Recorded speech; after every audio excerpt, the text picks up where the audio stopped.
What is up, coaster fans? Today I'm going to be doing the top 5 new coasters, and this version is outside of the United States, not inside the United States. I've been promising this video for a little over a week now, so sorry about that. I've been caught up in the head with some other stuff around my mind, so today I'm going to be doing outside the United States version. Now this means that there will be coasters on this list from China, Germany, etc. like that. Holland, hint hints, and so let's just jump right into it. I'm going to try and make this a pretty short video since it's only a top 5. Not going to make it a 15-minute, 11-minute, 10-minute video. You know all that stuff. So let's get started. First up is Flying Aces. Now here's the problem with this coaster. People have deemed this coaster forceless, and that's very rare by a roller coaster with Intamin. If you look at Skyrush, since this is also an Intamin wing rider, and this is in Ferrari World in Abu Dhabi. But this roller coaster, Skyrush dominates this roller coaster apparently. This roller coaster, I even saw in POVs, after the first drop, this roller coaster becomes completely forceless, it looks like. It slows on every element. It's not really the best of coasters out there now, as people thought it would be when it was first announced back in 2015.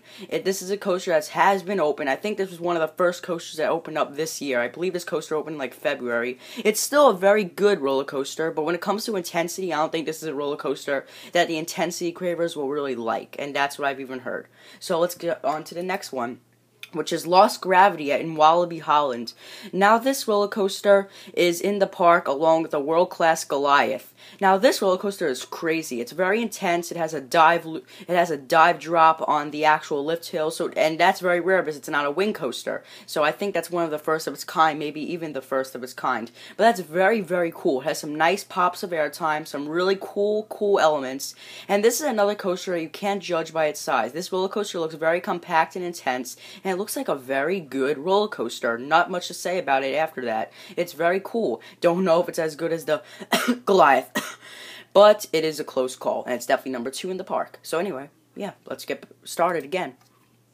Now this roller coaster is in Lieu Adventure, and this has apparently the world's tallest vertical loop as of 2016. It took away full throttles loop. I don't know how tall this loop is. I hear about 170 feet, 180 feet, and that's humongous for a loop. This thing gives some great hang time. I saw the POV of it, and it looks crazy. It's a very intense roller coaster. It's located in China, and Mac did a really good score for this one. This coaster looks like it could be one of the best roller coasters Mac has ever built. It's just that good. It has some great elements. I know it's only one picture, because every other picture that I found was all copyright stuff, and I didn't want to get copyrighted.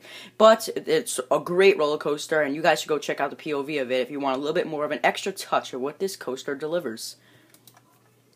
Now, next up, here's the thing. With the next two, I had a terribly hard time deciding which one's better, Taron or number 1. Now, Taron looks like it could easily be the best launch coaster, or at least one of the best launch coasters out there. This coaster is a multi-launch Intamin coaster, which we don't really often see from Intamin. Mainly Mac does that. But I think maybe this can be like, maybe better than, who knows, maybe this could be better than like Helix at Leesburg. Since they're both outside the United States, you can easily compare them. 2 different companies, but similar companies. Now, this roller coaster has 2 launches, I believe maybe even 3 launches. I'm not that caught up with all these outside the United States coasters, sorry.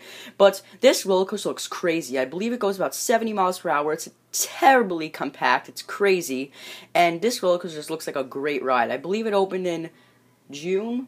I think the first day of July or the last day of June. I know it was one of those days. But this roller coaster should be butter smooth. I think it will deliver for the next couple years to come. And I think this roller coaster will be a world-class coaster that's outside the United States, and maybe even the best roller coaster in Germany.